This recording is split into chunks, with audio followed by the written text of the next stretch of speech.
What's up, everybody? Did I blow your ears out? How is everybody doing? Man, we lost a big one, guys. We lost a big one. Let me send my hellos. I'm guessing you guys can hear me. I feel like I got 10 things going at once. Yes, I am. Yes, I am, Barry. How you doing, brother?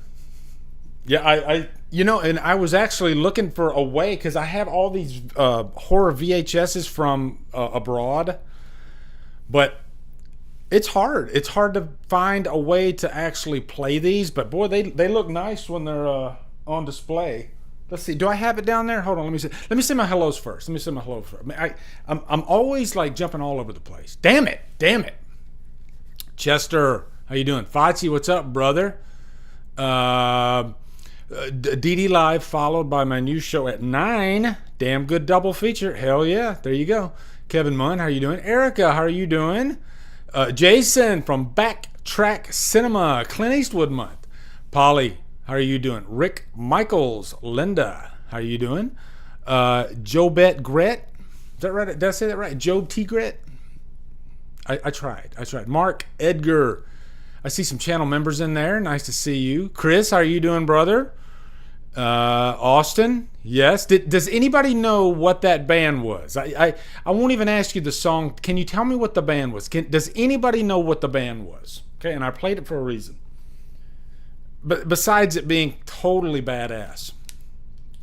I saw Frank in there too. Frank, how you doing, man?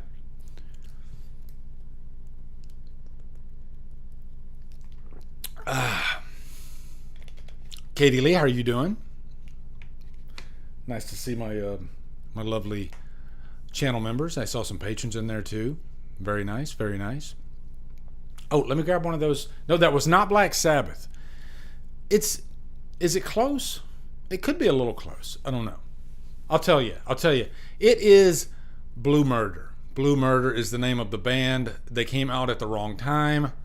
They came out probably right before the grunge thing took off. So, and the reason I played that is because the guitarist was John Sykes. John Sykes, one of the most underrated guitarists ever in rock. He, wrong place, wrong. It's funny. I was just talking about Steelheart and another band that came out at the wrong time, and then here we are. Whitesnake is a good connection, and I'll talk about that connection here in just a second. Jamie Hart, how are you doing? You know what? I'll go ahead and play John Sykes. I'll play you something else of his that I'm sure a lot of you guys will know. Okay, a lot of you guys will know. He's responsible for a lot of the tracks on this whole album. Okay. Let me play it for you guys. Let me make sure it's turned up. Here we go. Get ready. And I don't know. Hopefully the stream won't get taken down, but here we go.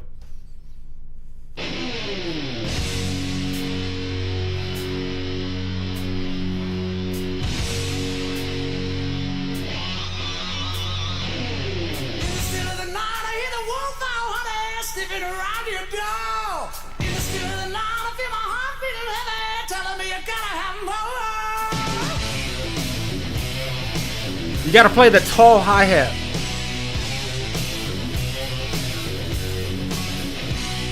In the shadow of night, I see the full moon rise, telling me what's in store. My heart started aching, my body started shaking, and I can't take no more. I dare you not to headbang. Oh, wait, listen to this.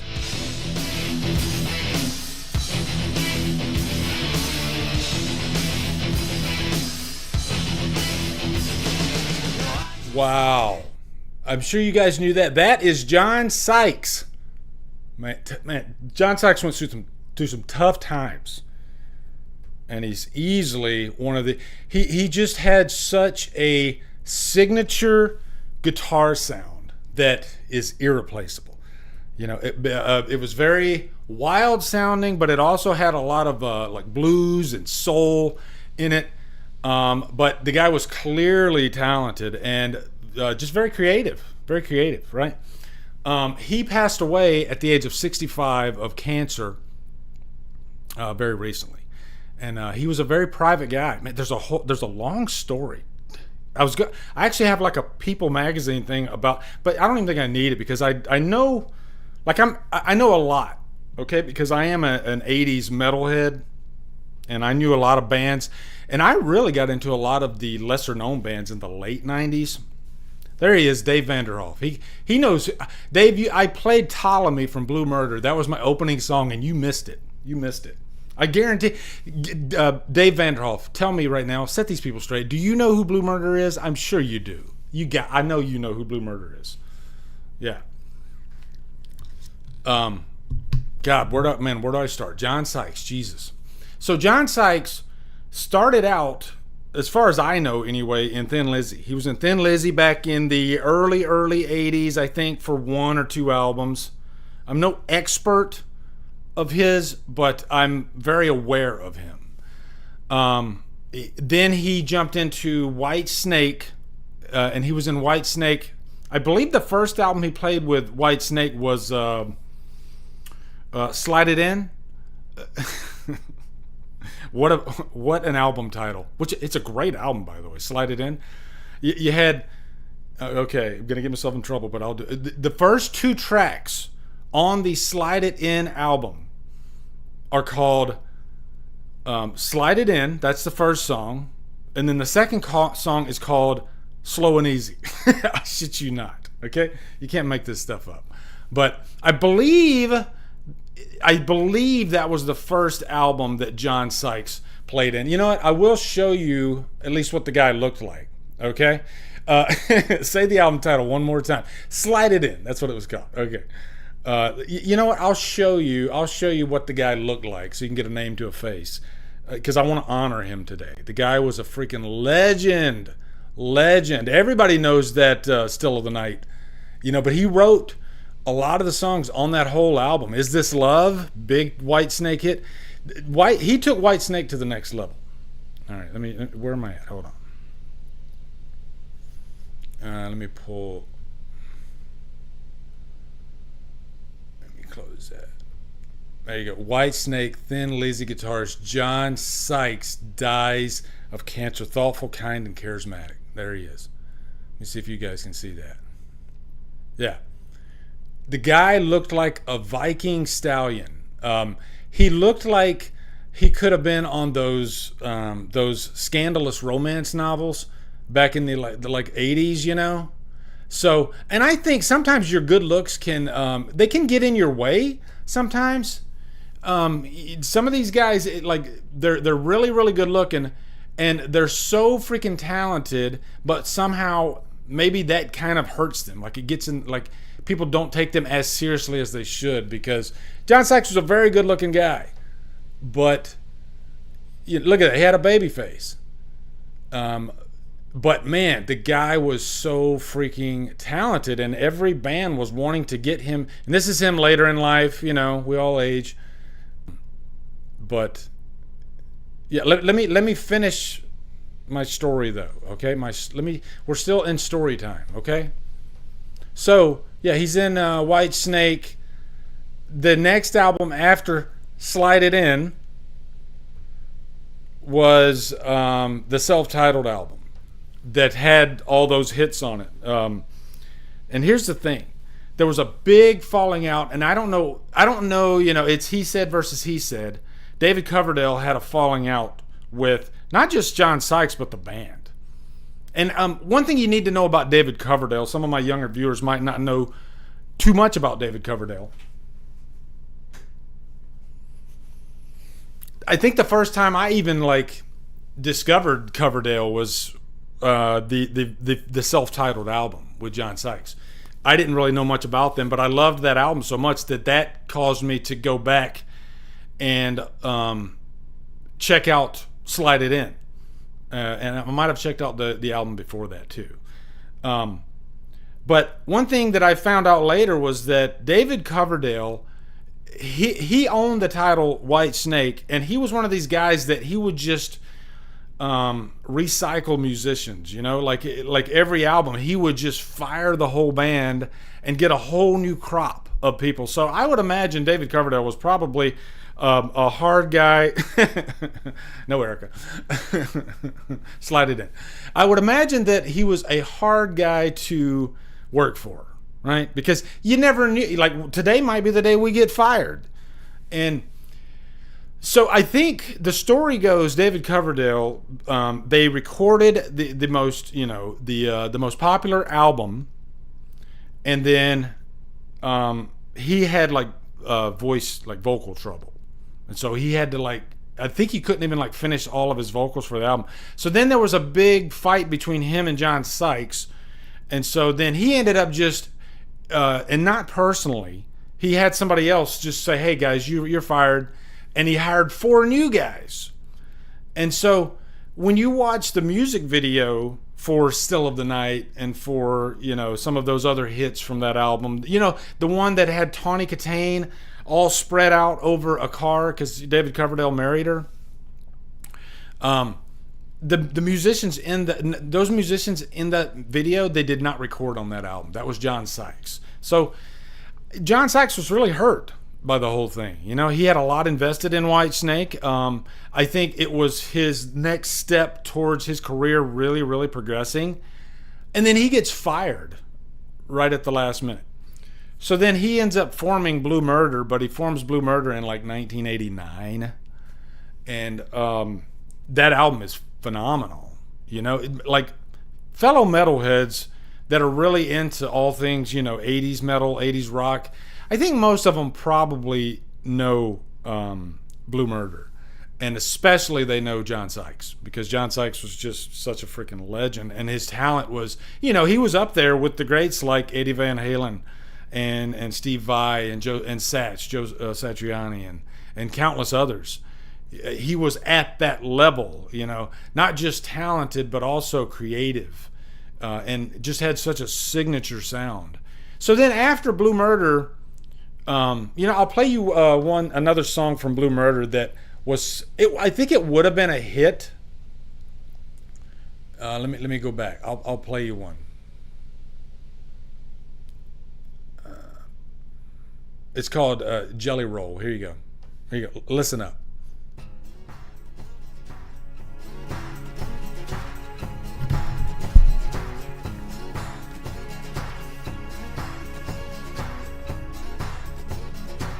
All right, everybody dance. Everybody get up and dance. WNBC. She said, "Come lay with me, darling." She said, "Take my love from me." She said, "I'll be yours forever if you just believe in me." She said, "Any way you want me, boy, my love I give to you. Well, I was born to love you. Take me any way you choose." Heartache, By the way, that's John Sykes singing. He was the singer. angel, feels like my dying day.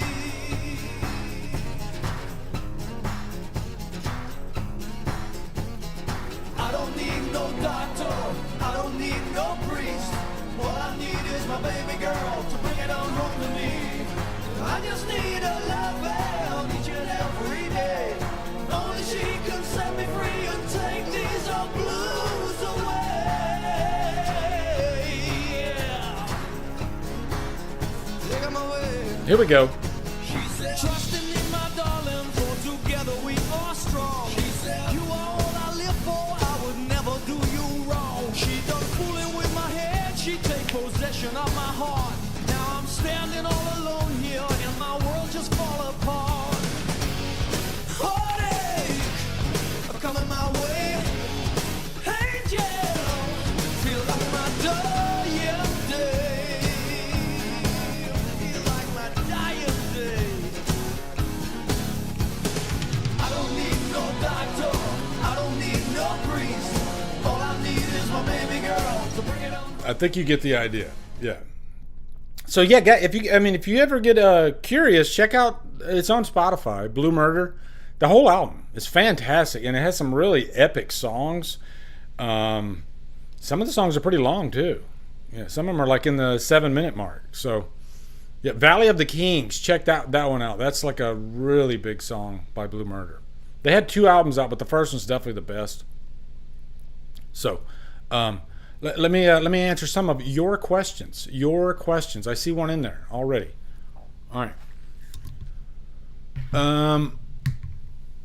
You got to go back and watch the video for this song. It's freaking awesome and funny as hell during the slow part. I think I've seen. I saw a live performance of them on some show doing the song. I do need to go and watch the video, Mark. Thank you for bringing that up. The Truth 31. I'm guessing Drumdums hated bands like Nirvana that pushed out 80s rock. No, I love Nirvana. I love 90s. I love 90s rock. I love grunge. I guess you would call it grunge.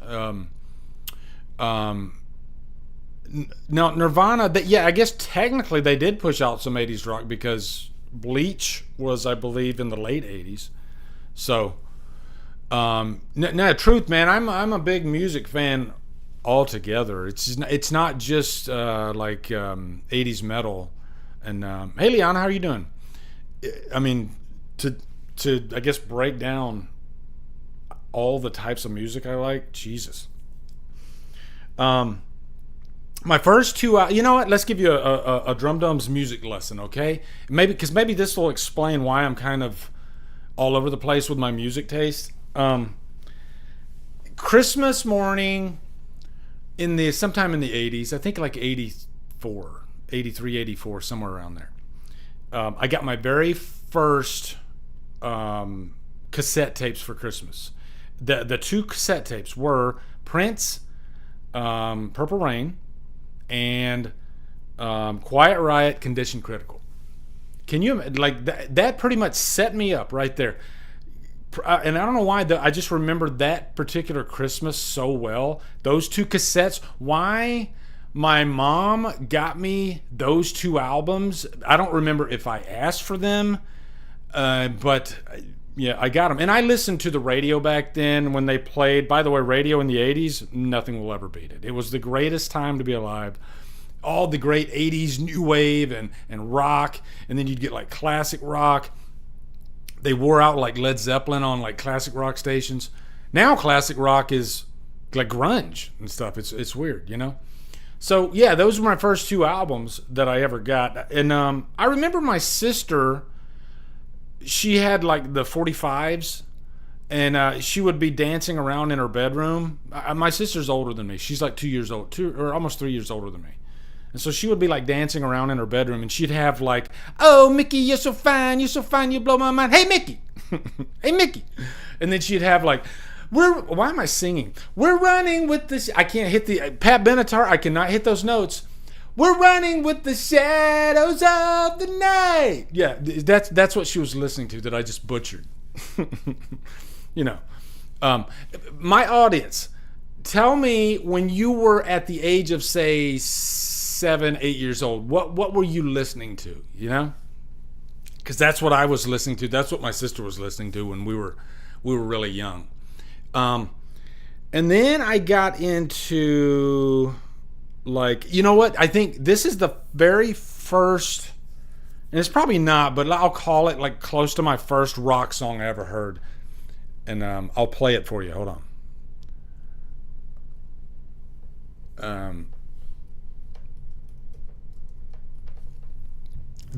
Yeah, here it is. This is like one of the first rock songs I ever heard. All right, here you go.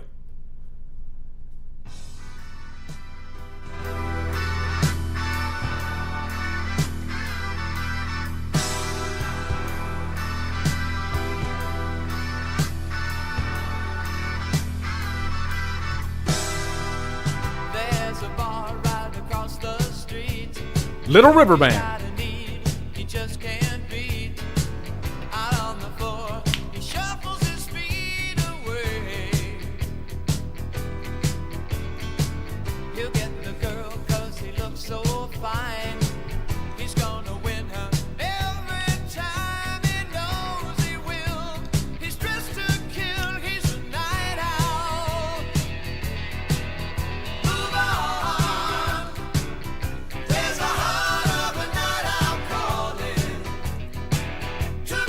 Darren got it.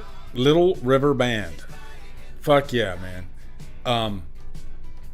I saw this video on MTV in the early 80s.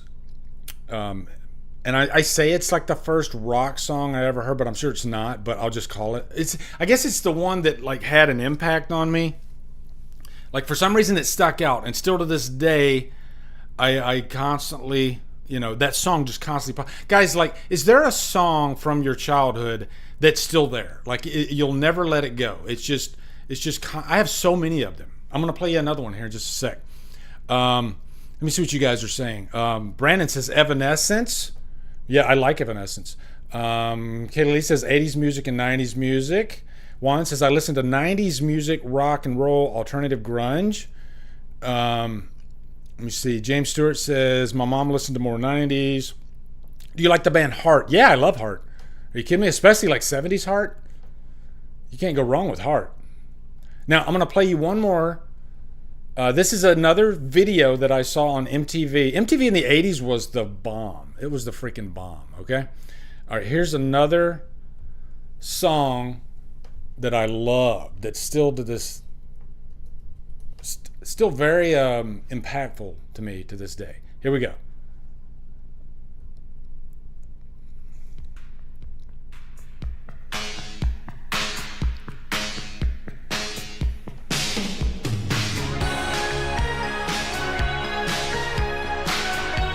Who's that? Name that tune.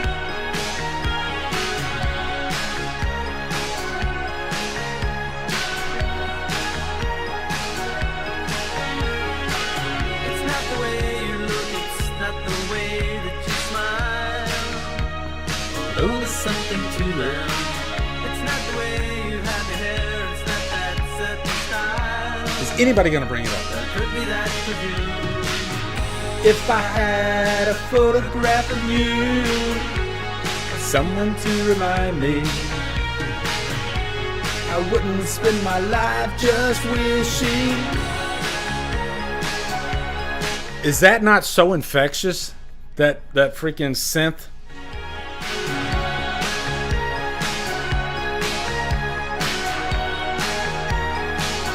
Oh God, I love that. Oh my God. Flock of Seagulls, baby. Come on. Flock of Seagulls might be like, they might be my favorite new wave band. It's hard to say. I love Depeche Mode. Did you know that Flock of Seagulls are the only American new wave band? I'm just kidding. I'm sure there's another American one, but most new wave bands were from, the UK, right? They were, and from abroad. But I can't, guys. Can any of you think of any other American new wave band? Unless they're Canadian, but I'm pretty sure Flock of Seagulls, they were American. Yeah. Happy Sanjo, welcome, new channel member. Everybody say hey. Hey Sanjo. Hell yeah. Oh yeah. Adrian, I'm gonna tee you right up. Everybody loves this song. Everybody loves this song. Here we go. Everybody thank Adrian for this.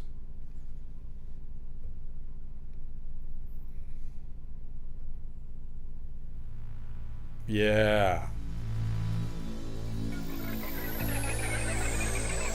This song. This song is so good. Everybody get ready to dance. Thank you, DEFCON.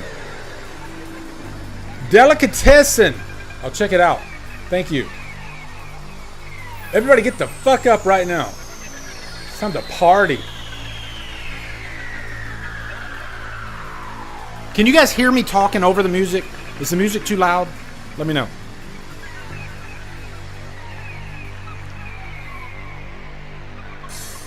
Oh, fuck. Here we go.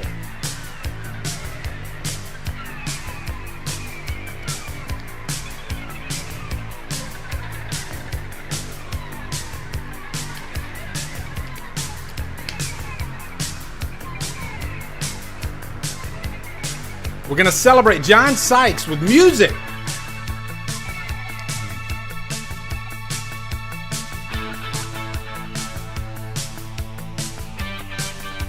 Chris is pantsless, people. Pantsless. Flock of Seagulls haircut. Oh, I'll try it. Hold on. That's about the best I can do, Liana.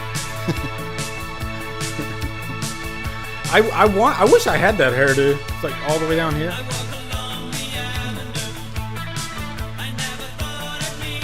Girl, like yeah. I can't help but sing. I'm sorry if I'm annoying, guys. Are you guys singers? Like when you're in your car, do you feel like you gotta sing? Do you guys do that when you drive? Like you can't help it. You gotta sing.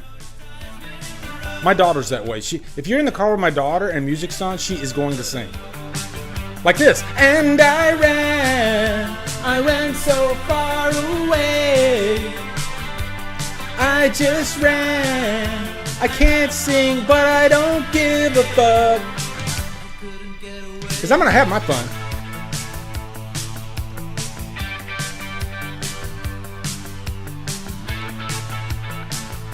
Oh, I love it. I love it. Man, that song is so good.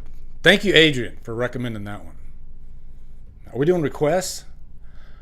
Lee got me hooked on Don't Fear the Reaper and Fool Shine On. Yeah, Fool Shine On is such a great freaking song. And Don't Fear the Reaper, of course. Yeah, this is Lee's rock. I didn't plan on it being my rock station, but it happened. It happened. When I walk along the avenue, I hear this song in my head. Yeah, me too. Me too, Jason. I walk along the avenue. They're one of those bands too, like ZZ Top. Yes, I'm going to compare Flock of Seagulls to ZZ Top. Okay, there's only one, I guess, similarity, and that is they like to let the song bleed out. I guess you could say, like the song will stop at the 3-minute mark, like the meat of the song, but then they'll have like a jam session for like the next like 3 minutes, you know? And you're like, okay, I guess I'll turn it off now. Erica, I got you into Dream Theater. Yes. Yeah. Do I have to share my Dream Theater story? Should I do that? Liana says, I just did my annual listening of Eddie and the Cruisers soundtrack. Oh my God, don't make me do it. So it's on my mind. Mean Streets by Van Halen. All right, here we go. And then I'll share my Dream Theater. We'll do some Dream Theater too, okay, guys? All right, hold on. But I got to play this. Hold on.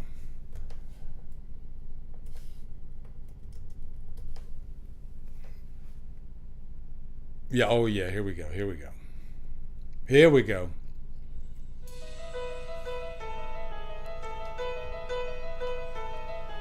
The dark side's calling out what the misery.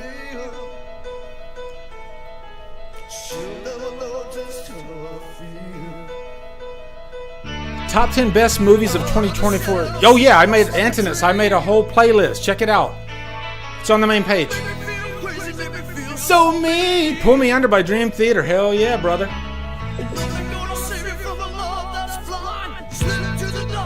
What's up, Amber? How you doing? Are you on the dark side? On the dark side. I want everybody to like clap when the clapping starts, okay? Everybody get the fuck up. Here we go. Betty Lou got a new pair of shoes.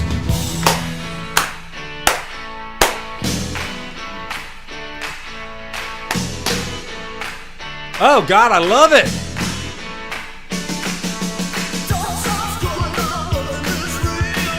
The bass line. Slapping the Bears.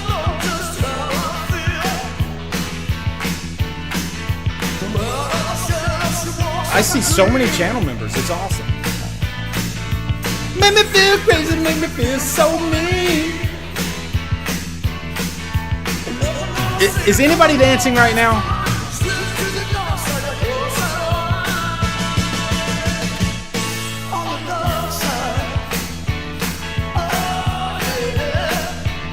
What a movie. What a movie. Sex.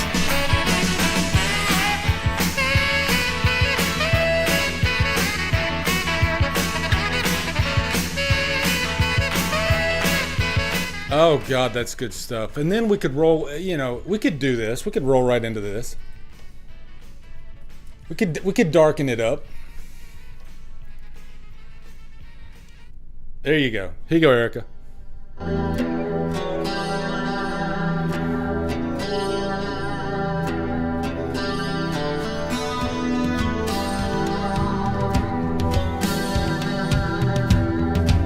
Oh my God.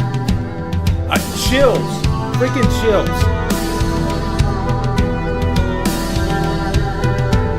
Oh.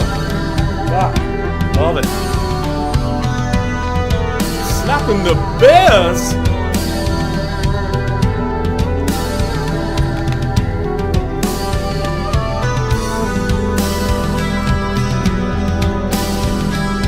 Who has not heard this song?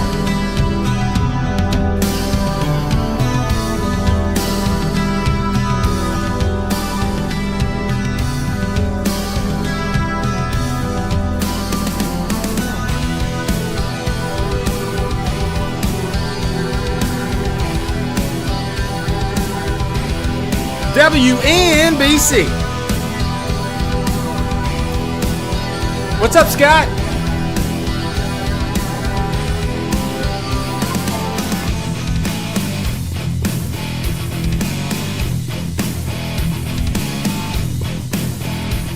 This has one of those long build-ups, okay? Just be patient, but it's coming.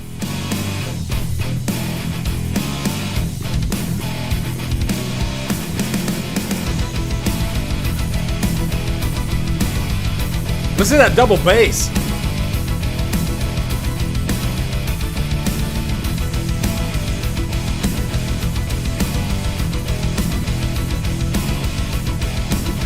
The Kevin Morris.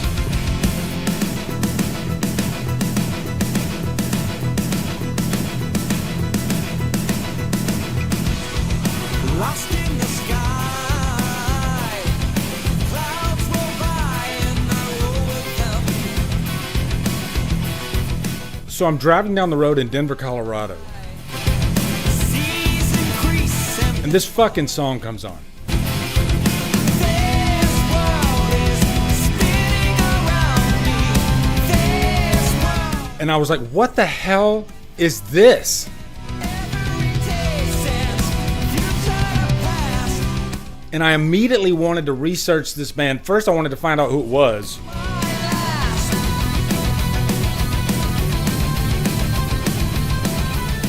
This was 1993.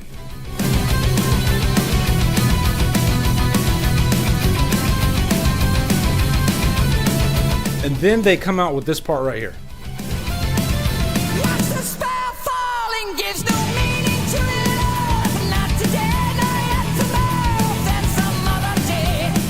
I'll take 7 lives for one, and then my only person that shows her down on my head. And then my face started melting. This world is spinning around me. The whole world keeps spinning around me, and all Have we even gotten to the chorus yet? past. Every breath leaves me one less to my last. Who gives a fuck? It's awesome anyway.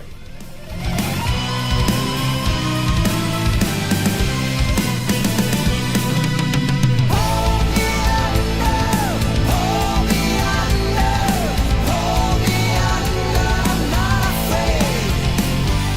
All I feel is There's okay. Let me go. I got a super chat. Here we go. Isn't that great? Was that the first time for any of you? For that, was that the first time for any of you? I gotta know. Okay. Let me get the super chat. Jason Morbies, a twist you want to see in a slasher, and a wild kill. I think in a Scream movie, I want the killer to get away with it. That's the twist. I want the killer to not be shown in the movie. Or, you know, if you have like 2 killers, don't show one of them, right? Leave it like a big cliffhanger. That's what I want. And a wild kill, man, I tell you, that kill from what was gee, I gotta calm down. Jesus. What's the movie where we're following the killer? I can't remember. That freaking yoga kill was insane. That was a great that kill made the movie worth it. Made the movie worth it.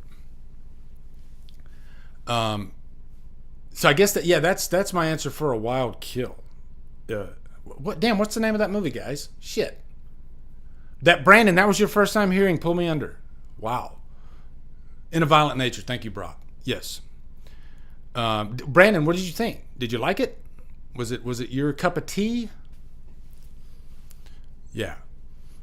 Let me see. Michael Pare was also in Streets of Fire. Yes, he was. Dan Hartman's song "I Can Dream About You." Yeah, Streets of Fire is another great one. Great one. Living on Ryan says, "Living on a Prayer. Take my hand, we'll make it. I swear." He's doing some Bon Jovi there. Yes. What are your favorite horror movie soundtracks? One, not music scores. I actually I did a video on scores. I don't think I actually did movie soundtracks. Man, there's so many of them.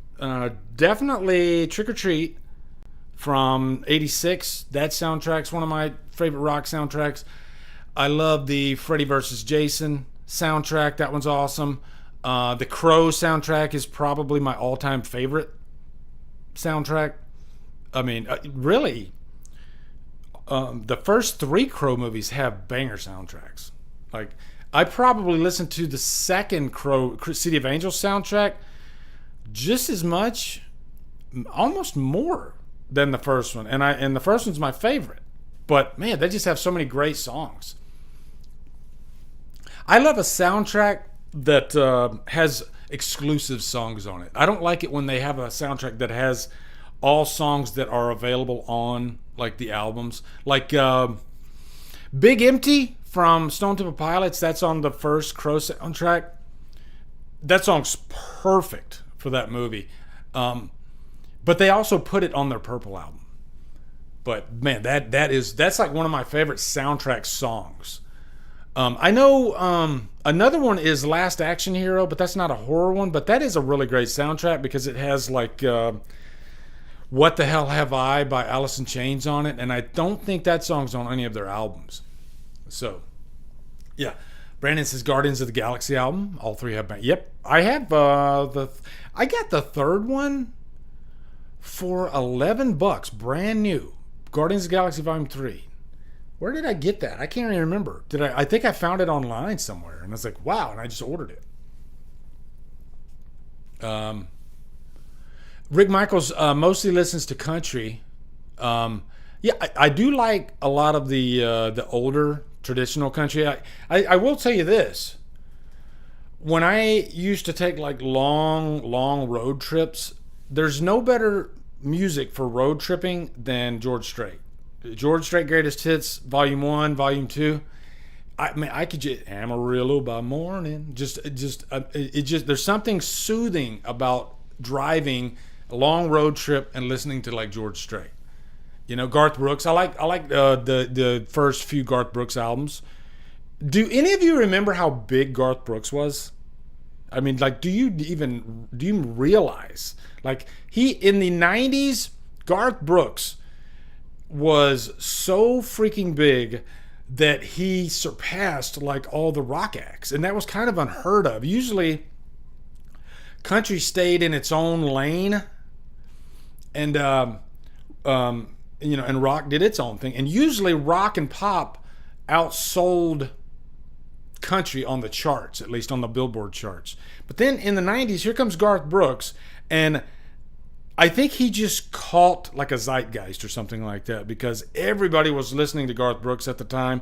He was one of the very few artists I've ever seen that literally had 2 albums in the very top 10. Now, I will bet that probably Taylor Swift has that these days. There's been probably a time or two where she's had more than 1 album in the Billboard top 10. I don't know, but I know Garth Brooks did.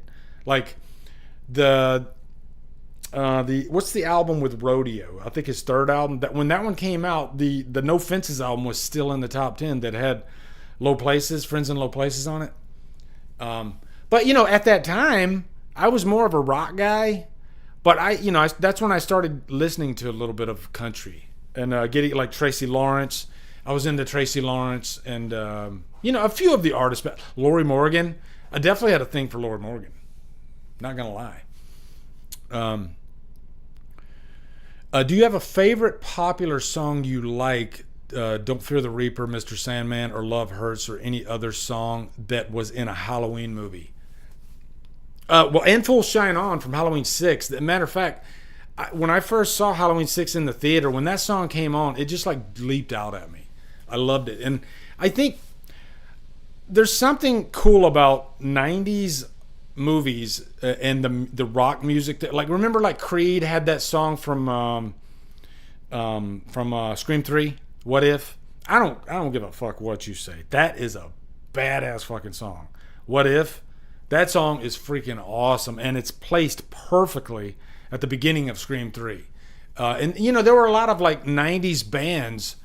Like, did Bush, guys, have you ever listened to like Bush's album 16 Stone? Like, that's one of the greatest freaking albums I think I've ever, like, as far as like an album with like, you know, start to finish, not a freaking bad song whatsoever. Bush 16 Stone, that's probably one of my favorite 90s albums. And Bush, actually they were on the Crow City of Angels soundtrack. They did a cover of In a Lonely Place by Joy Division. And it's a really, really great cover. And that song is not on any of their albums, too. So, Rick, what do you think of Twisted Sister? Man, I don't mean to brag here. Hold on. I got a Twisted Sister story for you. Okay, I wish I would have pulled my pictures. We're not going to take it. That song was massive in the 80s. All right, we'll start with that. I was a casual fan, right? That song's really catchy. We're not going to take it. I had the album too, actually. I think it's called Stay Hungry was the album. But you had We're Not Going to Take It, followed by I Want to Rock. Guys, what are those albums? This would be a good list, actually. I'll stay on my Twisted Sister story, but this would be a good list. Albums that had two massive hits and then like nothing else, right? Tone Loc, when he had freaking Wild Thing and Funky Cold Medina, those two songs were, I mean, boom, massive, and then nothing. So, same thing with what was the band I was talking about? Oh yeah, Twisted Sister. They had We're Not Gonna Take It and I Want to Rock, and then like nothing from that album. But my Twisted Sister story quickly is back in 2003, I was in Japan, and Twisted Sister got back together. And the very first show they played was where I was in Japan. And so I got to actually have lunch with the band. I'm sitting across from like Dee Snider and JJ French and AJ Pero, the drummer who was alive at the time. I literally have a pair of sticks that AJ Pero gave me. And they're in my, for a while they were in my son's room. I have them somewhere around here, but they played the show that night. They were so freaking awesome and cool that we all volunteered, and I worked in the structure shop, and we actually built the I guess it's a riser, a drum, like a stage, a platform for the drums, because you want the drums to be up like a foot, right? And so I was in the structure shop, and we literally built the drum riser for Twisted Sister. So when they played the show, they had all of us that volunteered to help come up on stage and sing We're Not Gonna Take It. And after this stream, if I remember, I'll pull the picture. I have the picture of me standing on stage singing into the mic with JJ French, and you can see Dee Snider to the right of me in the picture singing. Man, I'll never forget that day. That was freaking awesome. Yeah, I was a kid in a candy store on that day.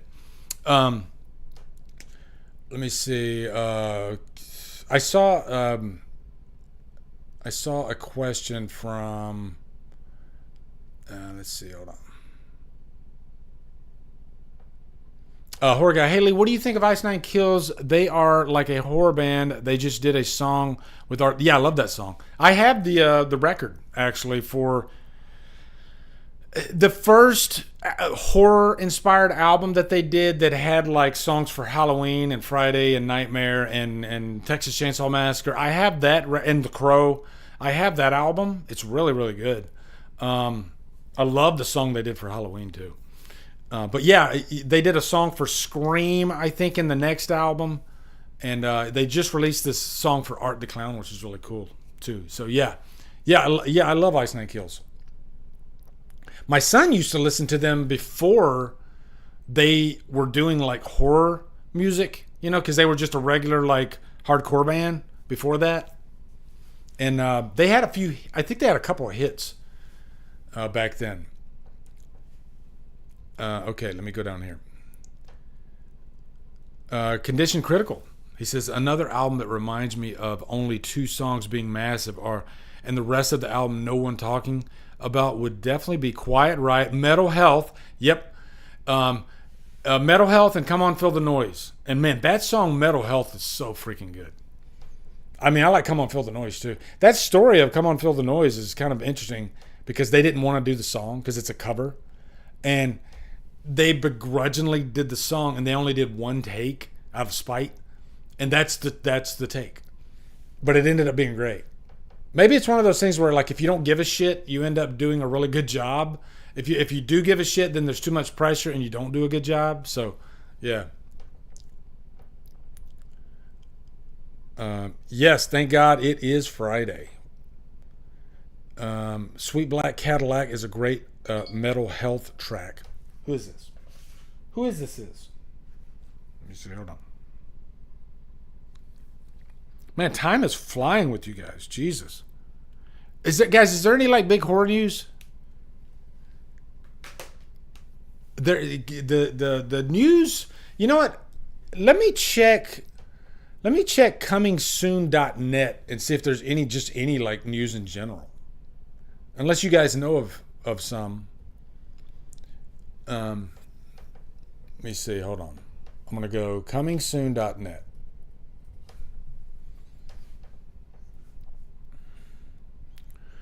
We'll look through it together. Okay.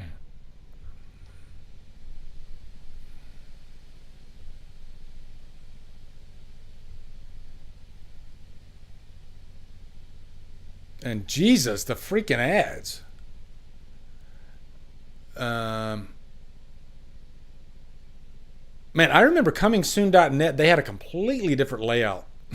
Like, I used to look at Coming Soon like probably 15 years ago. I used to check them like constantly before I started YouTube, because that was like my number one movie source. Because I always wanted to find out what was coming out. It Ends With Us video debunks Blake Lively's sexual harassment claims, says Justin Baldoni's lawyers. Hey guys, is TikTok, is it back up? Lincoln lawyer, Cameron Diaz, Jamie Foxx back in action, scores Netflix record. Guys, oh my God. All right, yeah. Guys, tell me a movie that you didn't finish. And it's probably a Netflix movie, but wow. That freaking Cameron Diaz, Jamie Foxx movie. And to be fair, I made it through about 30 minutes. I'll give it that. Maybe 45. And this was Cameron Diaz is like, she's back, right? Well, like the last movie Cameron Diaz did was quite a few years ago, right, guys? But it's man, this movie it's just so freaking formulaic, right? It just feels like just a regular Netflix movie with like the Jamie Foxx and Cameron Diaz. They're supposed to be a married couple in this movie, and they seem like they're friends. Like, and I guess to be fair, some married couples probably seem like they have no chemistry either. But this couple literally they have zero chemistry. They're not. And there's a couple of scenes where they're like, when you have a married couple in a movie, it'll show them like giving each other a peck or a kiss or something like that. Because just to kind of drive home, oh, they're married. Because married couples, they'll do that. We're like, bye, honey, have a nice day, and then the peck. It's like a couple times where they teased they were gonna like give each other a kiss, but then they don't do it. So was it in their contract to like not have any kind of like personal contact? I don't know. It was very strange, and I know that's a weird gripe. But also the movie's just like there's nothing like original about it at all. It's just one of those. It's kind of like trying to copy Mr. and Mrs. Smith. They're both like supposed to be. Yeah, maybe they do have cooties. They're both supposed to be like secret agents or something like that. The fight scenes, because most of the time when you have actors this big, there's going to be stunt doubles. right? Like there's almost 100% going to be stunt doubles. But even with the stunt doubles, the fight scenes are atrocious. They're just horrible. And I think what is a bad fight scene in a movie, right? That's when it seems like you punch left, okay, and then you punch, and everything's a cut, right? And so now you do a kick, and now you do a kick over his head, and now you duck, and everything just felt like it was piecemealed together for the fights. And maybe I'm spoiled from watching like freaking Hong Kong cinema and shit like that, but John Wick.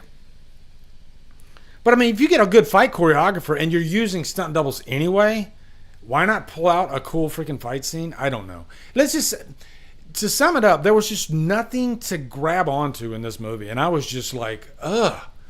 But to the movies, in the movie's defense, and this is not really a defense, guys, what percentage of Netflix movies would you say stay with you?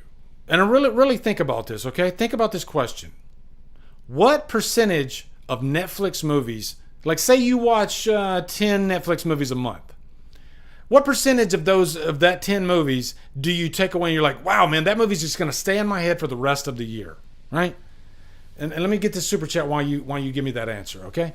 Jason Morbies, he says, favorite strength and also flaw in a final girl. I like a final girl that's smart. That's probably my favorite strength. Now, what would be my favorite flaw? That's a good question because I think you do want a final girl to have a flaw. Would you guys agree with that? I don't think you want a final girl to be perfect, right? Like a Mary Sue. She's got to have a flaw. So I guess the flaw would be, and a perfect example would be like in the movie Prey, how she fails over and over, but she learns from her mistakes, and then she's able to fight the predator using her wits because she knows she's not strong enough, right? So she's got to use her wits. But the most important aspect of that was that they made her fail over and over, And what's funny is like, you did have some people, and I think that a lot of them didn't even watch the movie. They said that there's no way she would beat the predator, and people forget.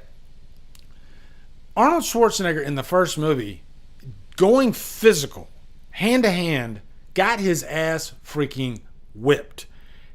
Until he realized that even Arnold Schwarzenegger had to use his wits. He had to trick the predator. So anybody can trick the predator, right? It doesn't have to be a male or a female. So in this case, it was a female using her wits and, kind of beating him using his own weapons against him. So... I don't even remember the name of that freaking movie, the Jamie Foxx, Back in Action. But I'm just shocked that that's the movie she came back for. They must have gave her a big fat fucking check, okay? That's all I got to say. Jason Carpenter, Carry On. Yeah, Jason, you kind of proved my point right there.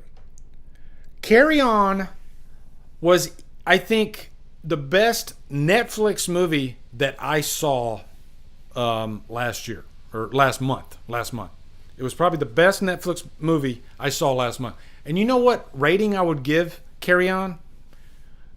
At best, a 3 out of 5. I had some fun in it, but I will never watch it again. I'll watch Die Hard 2. Because that's pretty much the template that they're using there, right? It's pretty much Die Hard 2 in the airport, right? But you have a main character that doesn't have the charisma of like a John McClane, Not knocking Taron Egerton, he's a decent actor, but we don't have actors like we did back in the. And I know I'm sounding like an old geezer now, but charisma. Is charisma gone, guys? Like I'm sure there's some actors that still have it. I think Ryan Gosling has charisma. Give me some actors that have charisma, okay? I think in the right role, I think Chris Hemsworth. I think he definitely has charisma. I don't think Taron Egerton is there yet for me in the charisma factor. But back then you had freaking Tom Cruise, Schwarzenegger, Stallone, Clint Eastwood. Those guys had their own like little stamp, right? You went to the movie for them. You didn't even care what the movie was. And we don't really have that much anymore. Now it's kind of like a director's game, right? We look for who's directing this movie, how is it filmed.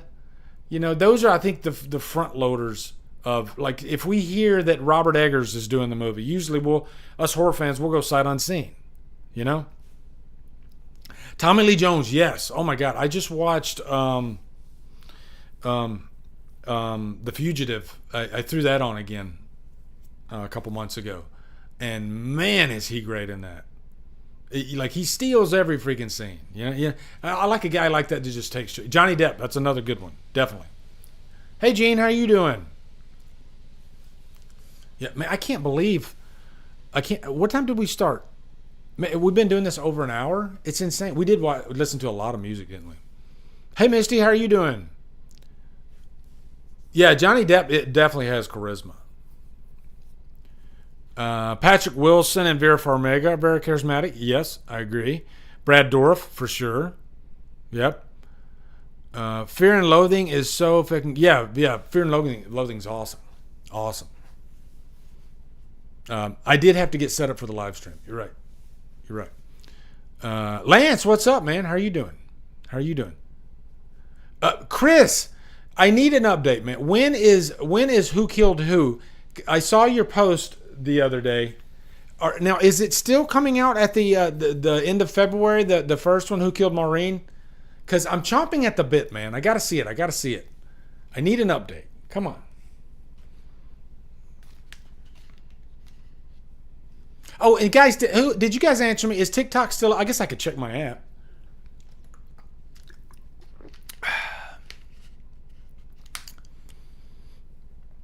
Let me check my TikTok app and see if it's up yet. I think it is. Is it back up, guys? Steve, what's up, man? Steve Mayers. Let me see. Hold on. Ticka-taka.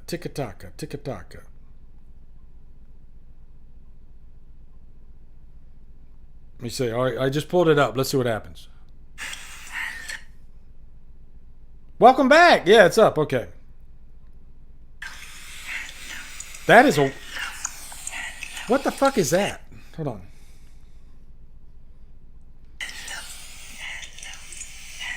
That is a weird video.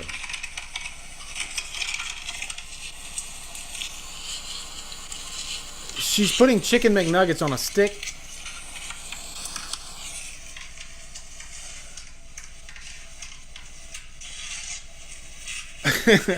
What is this monstrosity? Chris says, don't get me started. So she's pouring something in the bowl. Can you guys make that out? I know the light's probably... Let me see if I turn down the light a little bit.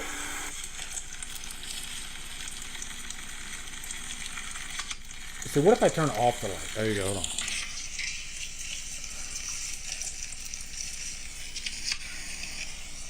I don't know. I'm wondering where this is going to go.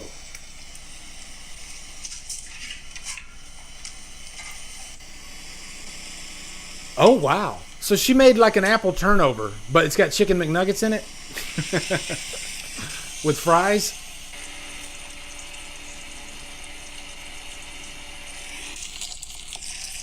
What the fuck is going on?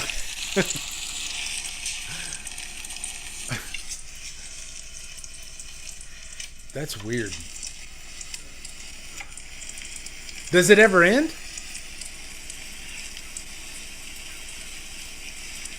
So she's pouring, is that syrup on the bun? I've seen a couple of these videos where they take McDonald's food.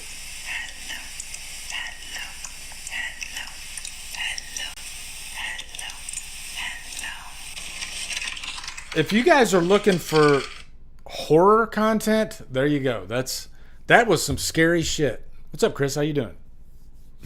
Jesus. Hello. There we go.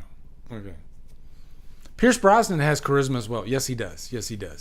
Lee, was you ever a fan of Eddie Van Halen? If so, what did you think about his guitar solo in the song Beat It? Yeah.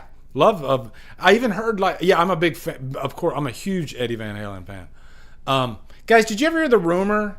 Remember in the song Beat It? And I probably can't play it because of copyright, but when in the middle of Eddie Van Halen's like solo, you hear this. Do you hear this? Oh. Did you guys hear that?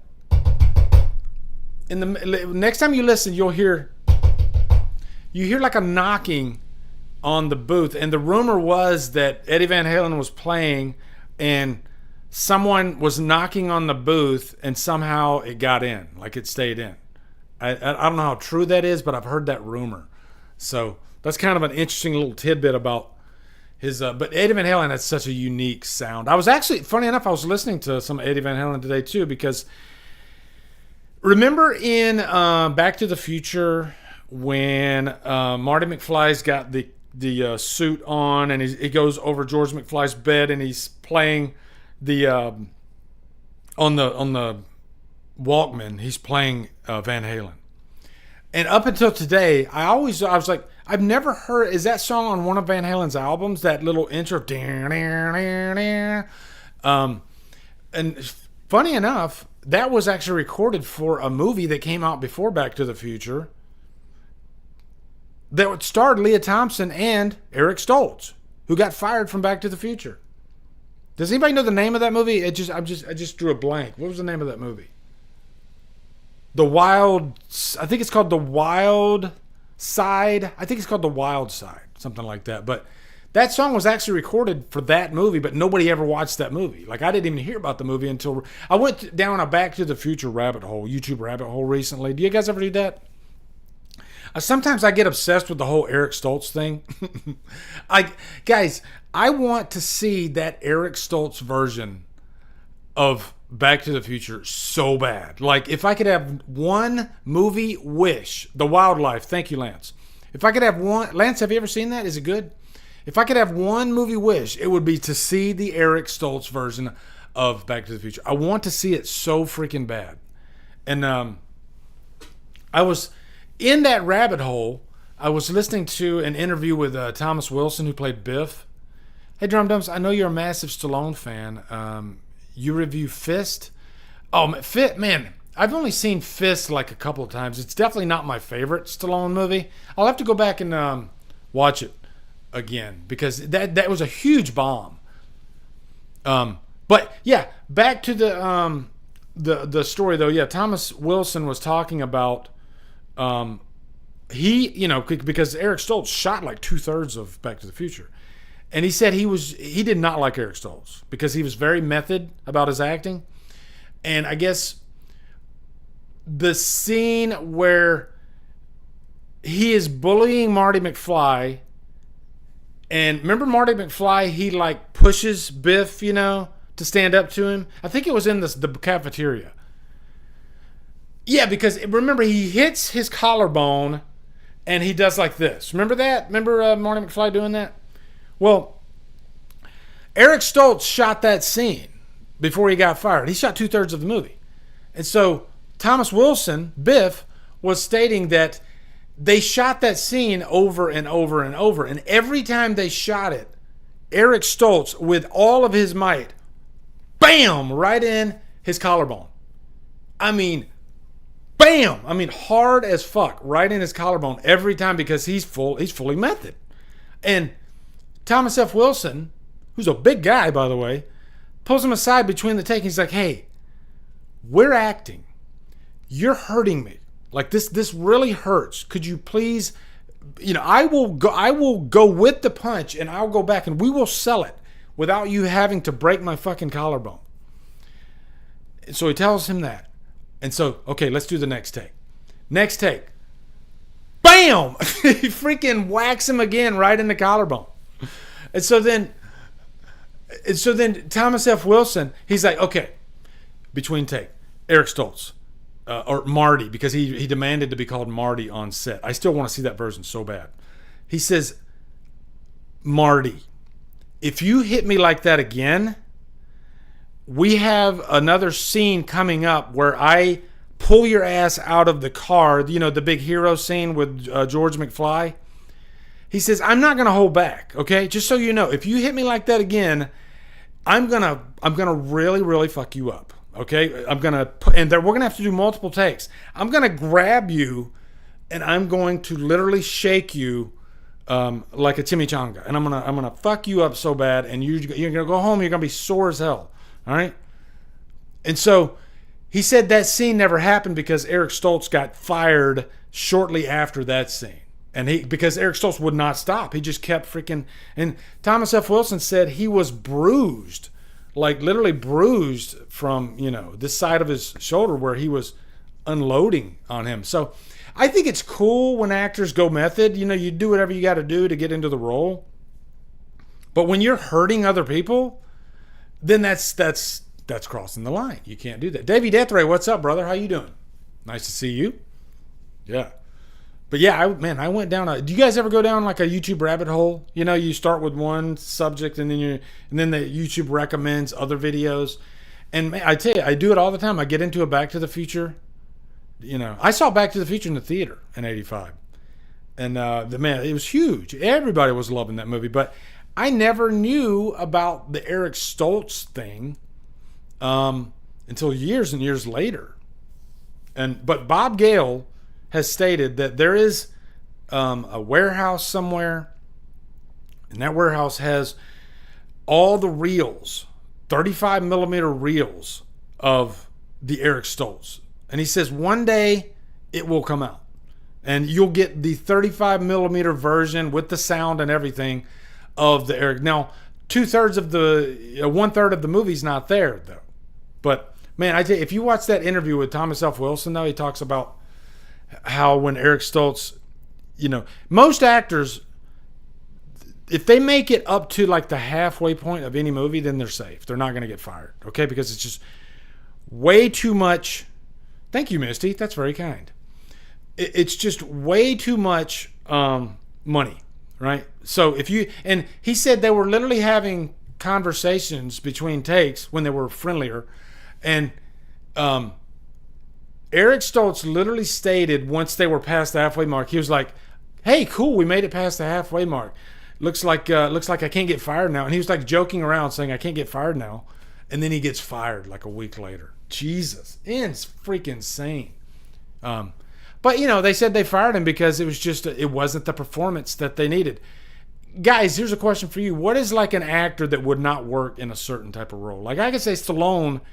As much as I love Stallone, there are certain roles. Like, I'll say this right now.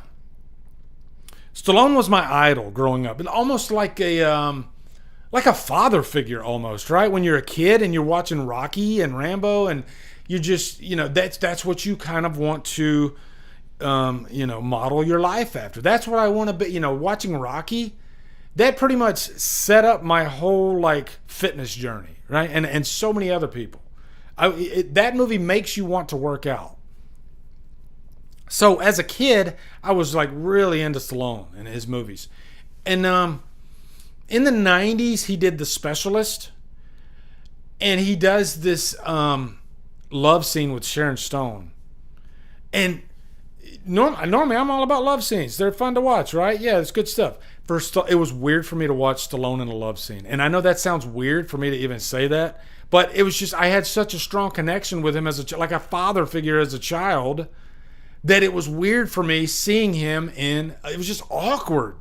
And I couldn't has any of that ever happened to you guys, or am I just weird? I'm probably weird, Cillian Murphy test screening for Batman Begins until Christian Bale took over. Yeah. And I think he thought but he ended up getting the Scarecrow anyway, so it was cool. Sherry Moon Zombie in anything not directed by... Yeah. I kind of want that. I want Sherry Moon Zombie to be in something else. I'd like to see what Sherry Moon Zombie would be like under a different director. Like a really good director. Because she definitely has, camera presence, right? She's a very attractive woman. And I think she can act under the right supervision. I think Rob Zombie, he pretty much has her do kind of the same things in every movie. And maybe that's just because she has a certain comfort zone. But it'd be cool to see if she can act, but, to see what she would be like under a different director, I guess. Right? Dwayne Johnson in a genuinely nebbish role. Nebbish role. What do you mean, like nebbish role? I'm not sure what you mean, George. Chris says Sherry said she is pretty comfortable only working with Rob. She feels safe and she loves to collab with him, obviously. And I say good for her on that. And you know what? It keeps her, it keeps her gainfully employed. Antonis, let me see what your question was. Lee, do you like watching special features on physical media releases? That is my favorite part of movie. Love watching behind the scenes. Yes, absolutely, Antonis. And I'm the type of guy that if it's a movie that I love, like Halloween, I have so many different versions of Halloween on physical media. And one of the big reasons for that is oftentimes they'll put like a newer documentary on there, and I gotta have it. Like I remember when the 30th or the double disc holographic one came out in, I think it was like the 20th anniversary or something like that, and the second disc had the TV version, and it was limited edition, so of course I had to get that. But then they also had like Halloween Unmasked 2000 on there. Yeah, I'm a massive fan of like special features documentaries. I like documentaries that are new for older movies. Does that make sense?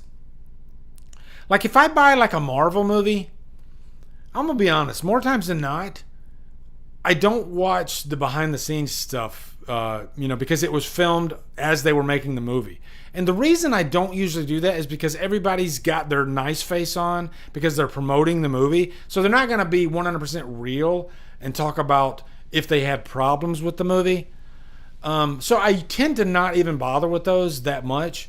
But oftentimes if you watch a brand new documentary on a movie that's, say, like 20 years old or even like, 10 years old, you'll get brutal honesty. You'll have an actor talk about how how bad of an experience they might have had, or a great experience, that.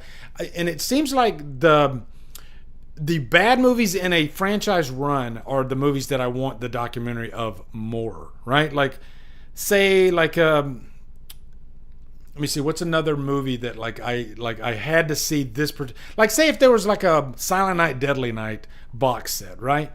What movie would I want the behind the scenes movies of the most, or behind the scenes documentaries the most? Probably 4 and 5, just because I'd like to know how much cocaine the director was using on the day. I love documentaries on, like, Alien 3. I have the Alien box set, and the best documentary out of that whole box set easily is the Alien 3. And Alien 3 is not the best movie in the franchise. I like it, but the documentary is riveting because they talk about all the drama behind the scenes, all the pressure that Fincher had on him, and you just can't get enough of it, It's kind of why, like, drama videos on YouTube do so well, if I'm being honest, because everybody likes to look at the car wreck that they drive by, And the same goes with bad movies, right? We want to know the story behind the car wreck. Ryan, he says, thank you, good sir. He says, Robert De Niro in comedy films feels very awkward. Yeah, I usually don't like Robert De Niro in comedy films. I love him in gangster movies, in crime stories. But yeah, I don't really dig, like, even Meet the Fockers. They're fun, but yeah, they're not really the best for Robert De Niro.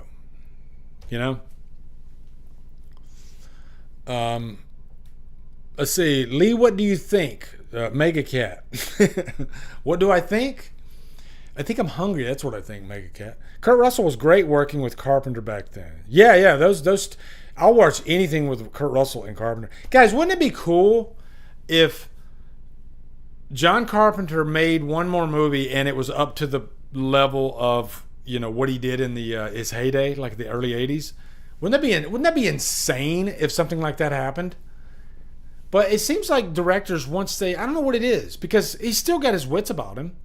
What is it about directors when they get that, like, why is it that directors, they have more experience, but somehow their best movies are when they were hungry? You know, why is that? It's very strange. You know, you would think it'd be the other way around. I have all this experience. I have great stories in my head, and they don't even have to be my stories. Why can't John Carpenter pull out another, you know, The Thing or, you know, Escape from New York? Why can't that happen? I don't know. It's very strange to me. I'll never understand it. What do I think about Austin Butler as Patrick Bateman? If it were, I think because it's Austin Butler, I'm curious. You know, if they cast just a regular, you know, run-of-the-mill actor as Patrick, somebody that doesn't have an edge. Like, there's certain actors that have an edge, right? Guys, give me an actor that you think has that edge. Like, I think Christian Bale had this when he was, like, up and coming. You know, people were curious, like, what's his next? Even Leo had that edge after he did Titanic. People were really curious what his next movie was going to be. So Austin Butler's at that level right now. He has that edge, and people are curious what he's going to do because, you know, one performance, Elvis, is the complete opposite of his performance in Dune 2. So I'm curious to see what he's going to do for American Psycho, and what time frame it'll be in. Is it going to be in the 80s? You know, there's so many different ways they could go. Terrifier 3 beat Coppola's latest in box office. Yeah, well, I mean, Francis Ford Coppola's latest, was it Megalopolis? Man, that movie bombed royally, and he spent $120 million of his own money in it. Insane. I cried at the end of H6 because it was the last we truly saw of Loomis in the OG series. That made me tear up. Yeah, me too, Ryan. Me too. I saw Halloween 6 in the theater. That's just because I'm old. I'm not bragging. And yeah, I felt, you know, I remember sitting there in my chair and not being able to get up immediately when the credits started rolling because I felt like a sadness, right? Are you a Hitchcock fan? What's your favorite movie? I wish I could be edgy and cool and say I was, and I am, of like Psycho, of course, but everybody's seen Psycho. I'm trying to think. Is Psycho the only Hitchcock movie? Surely there's another Hitchcock movie I've seen. But right now I think only Psycho. So I don't think I'm even qualified to answer. You know? But yeah, I mean, Hitchcock's influence is still to this day. There's so many. There's movies. There was a movie I saw recently. Red Rooms has a little bit of a Hitchcock vibe to it. You know? You can see his influence like everywhere. I haven't seen Rear Window. I think I did see some of The Birds, but I haven't seen all of it. Guys, have you ever heard of this movie called Roar? And this has nothing to do with Hitchcock, but it just kind of popped in my head. I was down a YouTube rabbit hole about like shocking movies, and Roar was this movie about lions in the early 80s, and Melanie Griffith was in it. And it was like, look it up sometime. It's one of the most controversial movies because there were so many people hurt. They were literally bitten by lions. They used real lions in the movie. And Melanie Griffith literally had, I think she had something like 40-something stitches in her face because she was bitten by a lion. Because I think her parents had like pet lions or something like that. It's one of the craziest showbiz movie behind the scenes stories I've ever heard. And I just recently heard about it. It's insane. And whoever was her surgeon, they did a great job because you can't see it. Like I love Melanie Griffith. Look it up sometime, Roar. The movie's called Roar. It's about lions, and it's insanity. And for some reason, they were able to get the movie out. I don't know. Let me see if I can look up the trailer for it. Hold on. Yeah, I'll look up the trailer for it.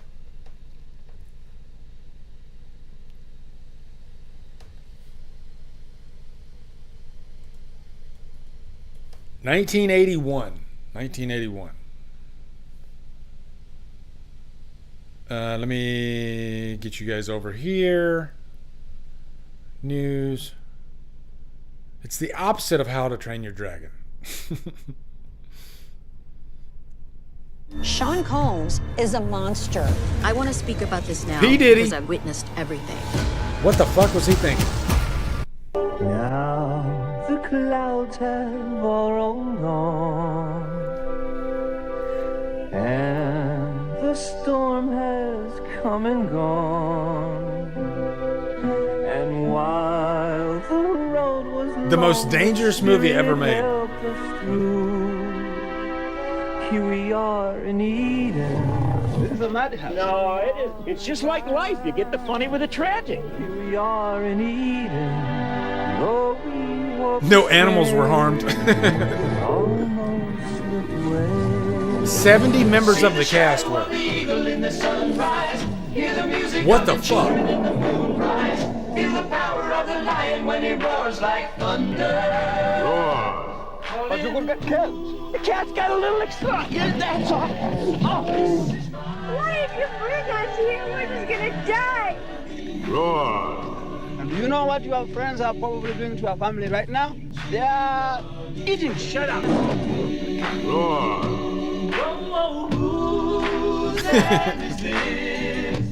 This is my land.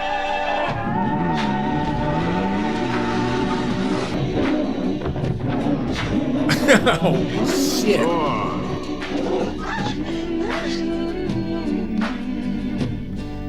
Facial reconstructive surgery.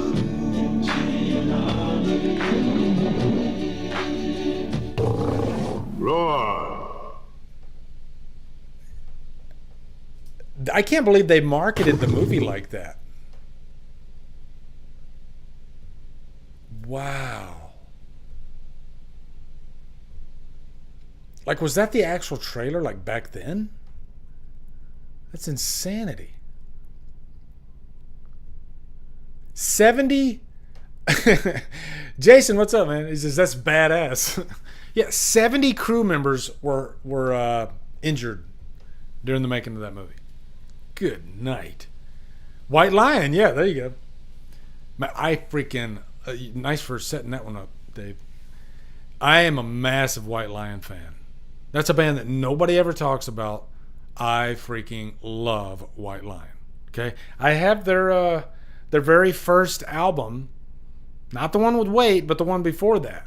You know, before they got signed by a major label. I got the record not too long ago. Is it what's the name of that? Is Lady in the Valley on that song, or is it on the... I'm thinking out loud here. Let me look up White Lion. Fight to Survive. Yeah, thank you, Dave. Yeah, Fight to Survive. What a great... Because he's got a really raw sound to it, but man, they got great songs. Mike Tramp's voice, I don't care. One of the best freaking 80s hair metal voices, you know? And by the way, they didn't call it hair metal back then. But, yeah. Man, and Vito Bratta, easily one of the most underrated guitarists. Like, a lot of people compared him to Eddie Van Halen. Eddie Van Halen took all the spotlight from so many other guitarists, including John Sykes, who we talked about at the beginning of this, you know? But, yeah, there's so many great guitarists. But White freaking Lion, man. That Main Attraction album, Dave Vanderhoff, front and center. That Main Attraction album, that was like their... If this album doesn't sell, then you're history. You're toast. And, of course, it didn't sell because that album came out in 91, I think, which is when Nirvana came out, and Nirvana freaking buried so many bands. But Main Attraction, man, that is a fantastic freaking album. It's probably their heaviest album, and they got some epic songs on there. Yeah. Hold on.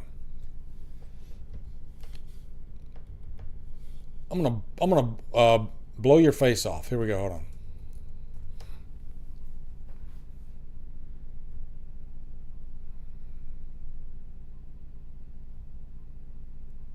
Yeah, Main Attraction. Main Attraction. Here you go. Here you go.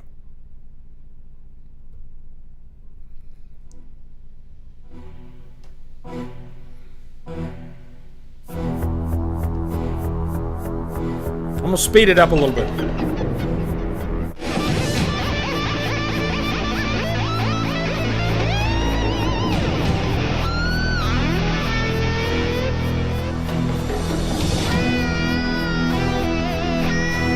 Vito Bratta.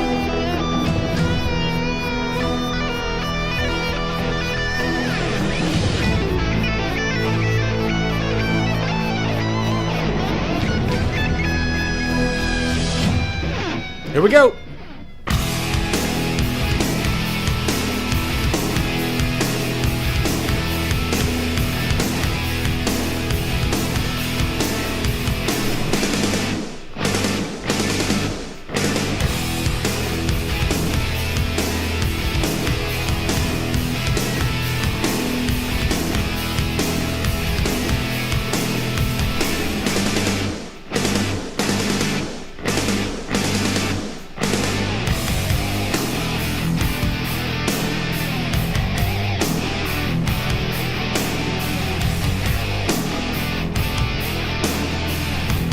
Listen to Mike Champ's vocals. Let me take you to a place where everybody knows your face.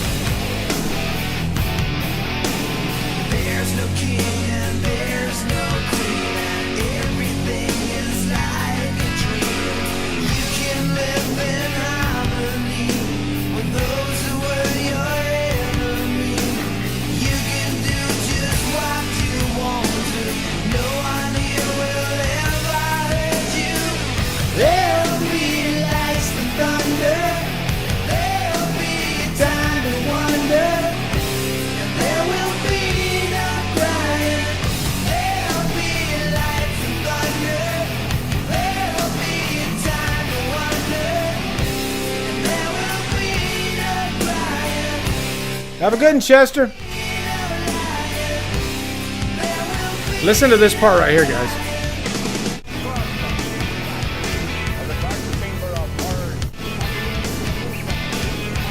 Listen to that bass.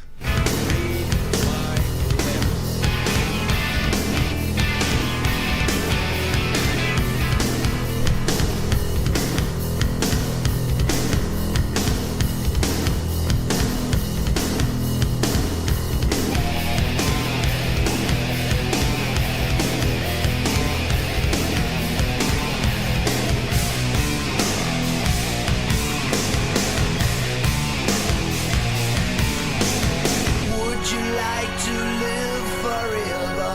Family and friends together. Man, isn't that great, guys? Jesus. Man. Dave Vanderhoff. Man, you had to freaking light a fire. Oh, my God. Yeah, that bass is sexy. That is one of the best produced freaking albums ever, too. Oh, my. It's every instrument, bass, drums, it just sounds amazing. Amazing. Rick Michaels knows that song. Yeah, Lights and Thunder. Lights and Thunder, man. That whole album, it just sounds amazing. It's a great album. And Greg D'Angelo, who played the drums, I hate using this word constantly, but nobody ever talked about him. One of my favorite drummers from that era. Okay, I won't say underrated, all right, even though he was. Greg D'Angelo, man, I loved his sound, right? And he wasn't too showboaty, but when he did showboat, like, he's the guy that did that Radar Love remake that they did. He did, like, oh, here we go. Hold on. I'll play you a little bit of his drumming, all right? A little bit of his drumming.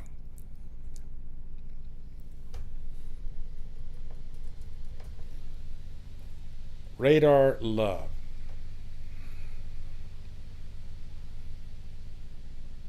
Where the fuck is it? Hold on. What'd I do? Hold on. Radar Love.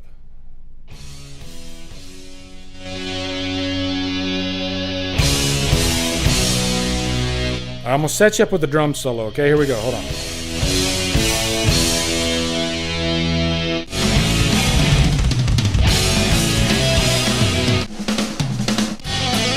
Yeah, here you go.